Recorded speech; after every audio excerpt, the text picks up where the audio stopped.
अस्सलामुअलैकुम पाकिस्तान। मेरा नाम है मकरानी और आज मैं आपको ये सिखाऊंगा कि आर्ग्यू किस तरीके से करते हैं। मैंने यूट्यूब के ऊपर कई सारी वीडियो देखी पाकिस्तानी बहन भाइयों की, और वो ये कह रहे थे कि यूट्यूब बंद नहीं होना चाहिए, और बहुत कॉमन मिसालें और अपनी राय पेश कर रहे थे।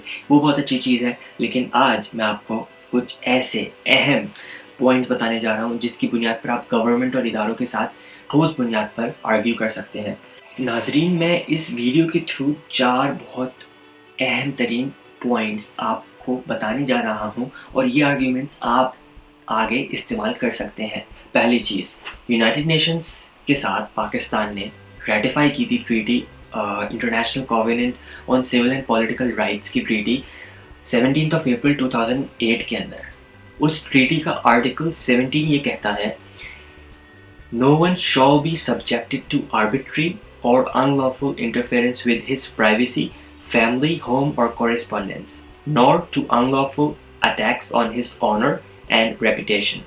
और दूसरा है उसका पॉइंट पैराग्राफ 2 के अंदर, everyone has the right to the protection of law against such interference or attacks। इसका मतलब ये कि जो इंसान की ज़ाती ज़िंदगी है, प्राइवेट लाइफ के अंदर गवर्नमेंट को कोई इख्तियार नहीं है, ना सिस्टम को ना किसी लॉ को ये इख्तियार है कि वो उसकी ज़ाती राय की ज़िंदगी के अंदर इंटरफेयर करे।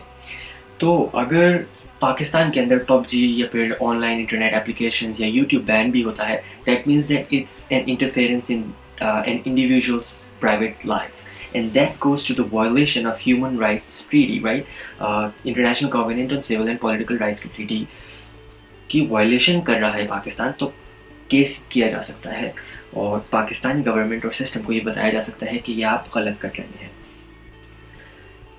पाकिस्तान का सिस्टम या गवर्नमेंट या फिर सुप्रीम कोर्ट अगर ये कहता है कि सर्वेलेंस और ख़राब कंटेंट यूट्यूब के ऊपर या फिर सिस्टम के ख़िलाफ़ कंटेंट आ रहा है, इसकी वजह से इस सिस्टम को बंद करना चाहिए, तो मैं आपको ये बता दूं कि सर्वेलेंस 90% सर्वेलेंस हो रही है। इवन अगर आप आईफोन यूज़ कर रहे हैं, तो अगर ये कैमरा बंद भी है तो 90% ऑफ द टाइम कोई ना कोई आपको देख रहा है। तो इसका मतलब कि आप सारे आईफोन्स भी और सारे जो मोबाइल फ़ोन्स हैं वो भी हटा दें मुल्क के अंदर से, और इंटरनेट को तो पूरा ही बंद कर दें, क्योंकि टिकटॉक या कोई पर्टिकुलर एप्लीकेशन की वजह से सर्वेलेंस नहीं हो रही। सारी एप्लीकेशंस के थ्रू, कोई भी ऑनलाइन एप्लीकेशन है या फिर internet itself is a means to surveil anybody and anyone in the world, ठीक है। तो इट्स मतलब कोई लॉजिक नहीं बनती कि अगर आप ये कहते हैं कि यूट्यूब और टिकटॉक या फिर दूसरी एप्लीकेशंस के थ्रू सर्वेलेंस बड़ी हो रही है, तो मेरे ख्याल से आपको थोड़ी सी रिसर्च और लॉजिकल आर्ग्यूमेंट बनाने की ज़रूरत है। तीसरा पॉइंट मेरा है डेमोक्रेसी। हम कहते हैं कि हमारा मुल्क है इस्लामी जमहूरियत पाकिस्तान। डेमोक्रेसी का मैं आपको एक दफ़ा मतलब बता देता हूँ। डेमो का मतलब होता है लोग, यानी आम लोग, और क्रेसी का मतलब सिस्टम। वो सिस्टम जो लोगों के थ्रू चलता है, वो सिस्टम के थ्रू लोग नहीं चलते, सिस्टम लोगों के थ्रू चलता है। तो मैं उम्मीद करता हूँ कि आपको समझ आ रही होगी मेरी बात।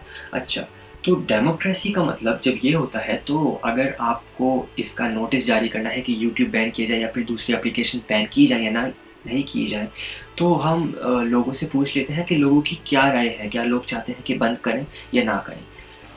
चलें, ये तो एक अलग बात है कि बंद करें या ना करें, और अगर आप बंद भी कर दें तो लोग ज़्यादा कुछ नहीं कर सकते। लेकिन मैं सिर्फ यहाँ पर अपनी बात कर रहा हूँ बड़े प्यार के साथ। बाय नो मीन्स मेरा कोई इरादा नहीं, ना कोई इंटेंशन है कि मैं पब्लिक डिसऑर्डर करूँ या किसी को तकलीफ़ पहुँचाऊँ या सिस्टम को किसी उससे मैं टॉन्ट करूँ। मैं सिर्फ एक आर्ग्यूमेंट कर रहा हूँ, ठीक है। चौथा मेरा लास्ट फाइनल आर्ग्यूमेंट ये है, क्या पाकिस्तान का सिस्टम इतना स्ट्रॉन्ग है कि it would be able to make its own strong internet और सैटेलाइट स्पेसशिप, और क्या पाकिस्तान के पास इतनी ताकत या फिर इंटेंशन करता है पाकिस्तान कि वो बाहर अपने स्पेसशिप भेज सके और इंटरनेट अपना ऐसा सिस्टम बना सके जिस तरीके से चाइना और दूसरे ममालिक ने बनाया है। तो मैंने अपनी बात वैसे तो बड़ी क्लियर अंदाज में आपको समझा दी है। अगर पाकिस्तान अपना सिस्टम बनाना चाहता है इंटरनेट का, तो पाकिस्तान का कोई रोक नहीं रहा, लेकिन बातें तो कोई भी कर सकता है, लेकिन सिस्टम बनाने के अंदर मेहनत और लोगों की ज़रूरत पड़ती है। तो इवन अगर you are thinking to make your own system, तो बातें करने से तो कोई फ़र्क नहीं पड़ता। अगर अपना सिस्टम बना लेंगे, तो अगर आप बैन कर भी दें तो सारे लोग उधर शिफ्ट भी हो सकते हैं। लेकिन इट्स क्वाइट इम्प्रैक्टिकल टू से कि आप अपना सिस्टम बनाएंगे, लेकिन अगर आप बना सकते हैं तो I would be very surprise. तो ये थे मकरानी के ख्यालात, और मैं उम्मीद करता हूँ कि आपको मेरी बात समझ आई होगी, और अपने वैलिड आर्ग्यूमेंट्स के साथ मैं चलता हूँ। फिर नेक्स्ट वीडियो के अंदर मिलते हैं। अगर समझ आई होगी बात तो सब्सक्राइब और शेयर करना ना भूलिएगा। फिर मिलते हैं अगली वीडियो के अंदर। अल्लाह हाफिज़।